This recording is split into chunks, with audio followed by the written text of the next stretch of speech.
Hello students, welcome back to the subject Social Science.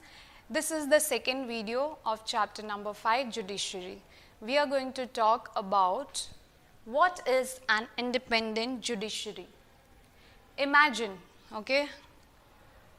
a situation in which a powerful politician has encroached on land where you are staying, and the politician has the power to appoint, dismiss a judge from his office. When you take this case to court, judge is clearly being partial to the politician. The control that the politician holds over the judge does not allow for the judge to take an independent decision. Now here the question comes, about judiciary. When we talk about judiciary, it says in detail about why it should be kept as independent. When we are saying about independent word, it needs to be understood that when it comes into influence of an legislature or executive members, then it can have pressure which can be built up on the people, and then they can be little biased towards the decisions taken. So here there is a situation in front of us saying that if a politician having power, having money, he can even, he comes and takes over the land where you are living, saying that this is my land.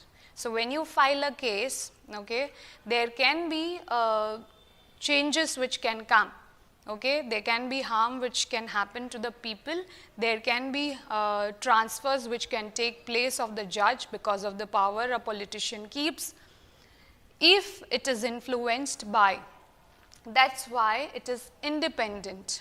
That's why judiciary is being kept independent, so that it doesn't get influenced by any of the politicians or its powers. This lack of independence would force the judge to make all judgments in favor of the politician. Now, a judge who is sitting in the court, he could have a transfer, here as it is mentioned, then he, because of the power or the money which he is having, he could take a biased decision in that case. Although we often hear rich and powerful people in India trying to influence the judicial processes, the Indian Constitution protects against this kind of situation by providing for the independence of the judiciary.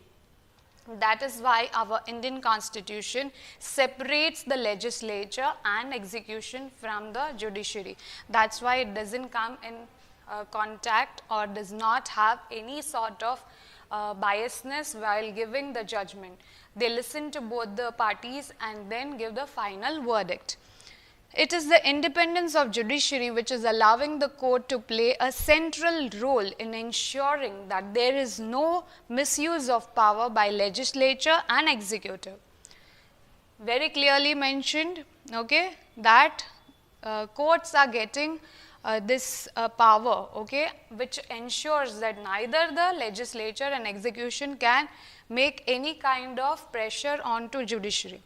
It plays a crucial role in protecting the fundamental rights of citizens, because anyone can approach the courts if they believe that their rights have been violated.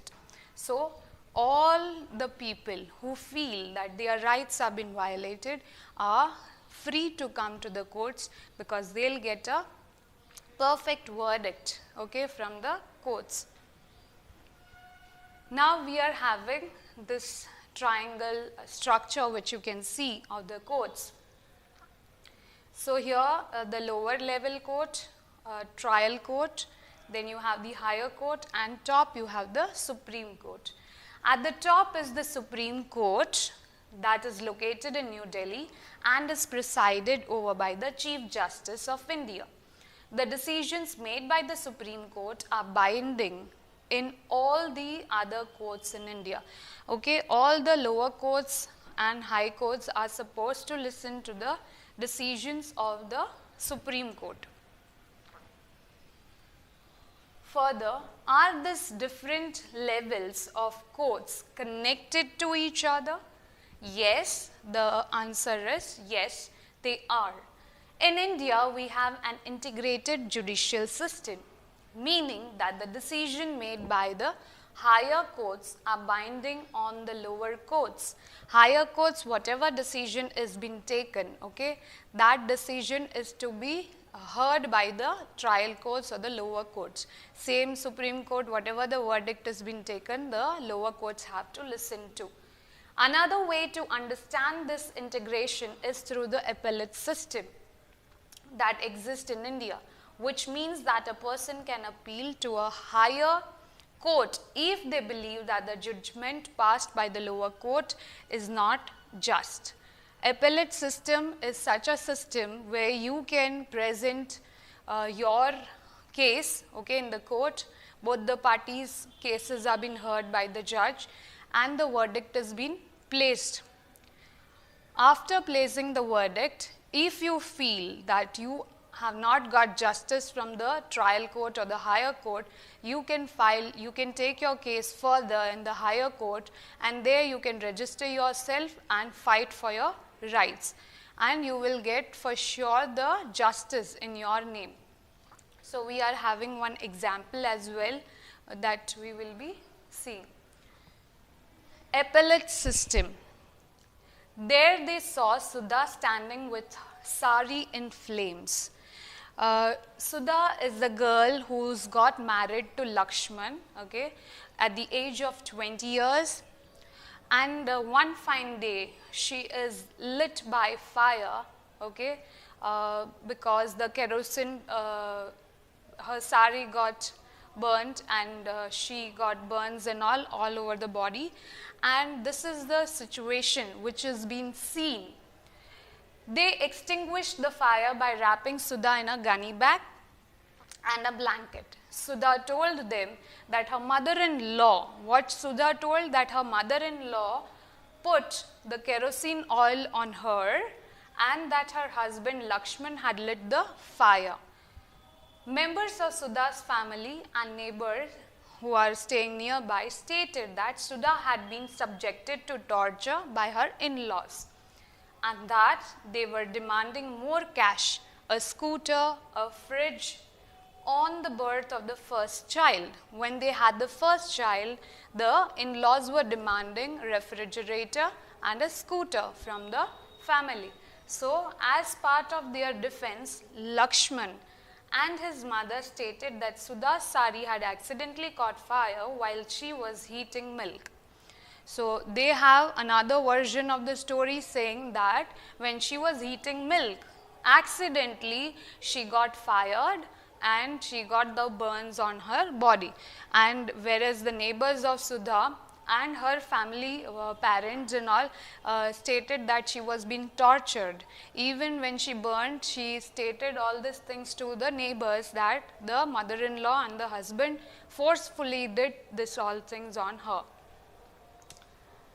Further, as we see, on the basis of this and other evidences, the trial court convicted Lakshman, his mother Shakuntala, okay, mother-in-law's name is Shakuntala, and his brother-in-law Subhash Chandra, and sentenced, okay, all this was sentenced, 3 of them to death. This was the situation which was given in the first court. So these people were unhappy. They took their case further. In November 1983, 3 accused went to the High Court to appeal against the verdict of trial court. High Court, after hearing the arguments of all the lawyers, decided that Sudha had died due to an accidental fire caused by the kerosene stove. Okay. So Lakshman, Shakuntala Devi and Subhash Chandra were acquitted. So they were released. The High Court had given the verdict saying that it had happened accidentally, so it was none of the fault of the in-laws side. You may remember the photo essay on women's movement in class 7, okay, where they talked about the dowry debts. They protested against the failure of courts to bring the cases to justice. Most of the courts in 1980s, they presented the case of dowry deaths. They were forced to bring money from the parents, where when they deny or they say reject, okay, saying that we will not bring, whatever you earn, you use it on your family. So they are forced to either die or suicide by themselves, and most of the cases which were brought into the courts didn't get any justice. That's why the people started protesting against that we need our rights to be protected in any sort of manner, right? We need justice for. So that's how the women started coming out for justice. The above High Court judgment deeply troubled, okay, women, and they held demonstrations, filed a separate appeal against the High Court decision in the Supreme Court.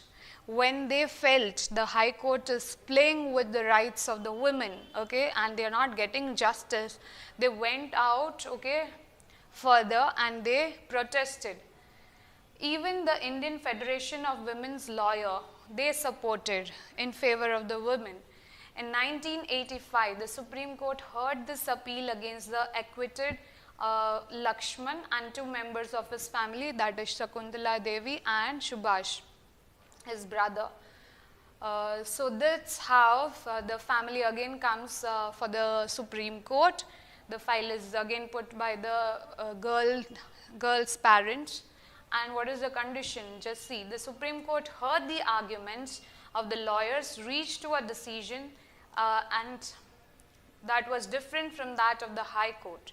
They found Lakshman and mother guilty, but Subhash, means the court did not get the evidence regarding him, brother-in-law Subhash, so he had to be released, whereas the other two were put in jail for lifetime. Okay, so this is how when you are not happy with the decision of the court, you can go further and then you can take your case and get justice from it.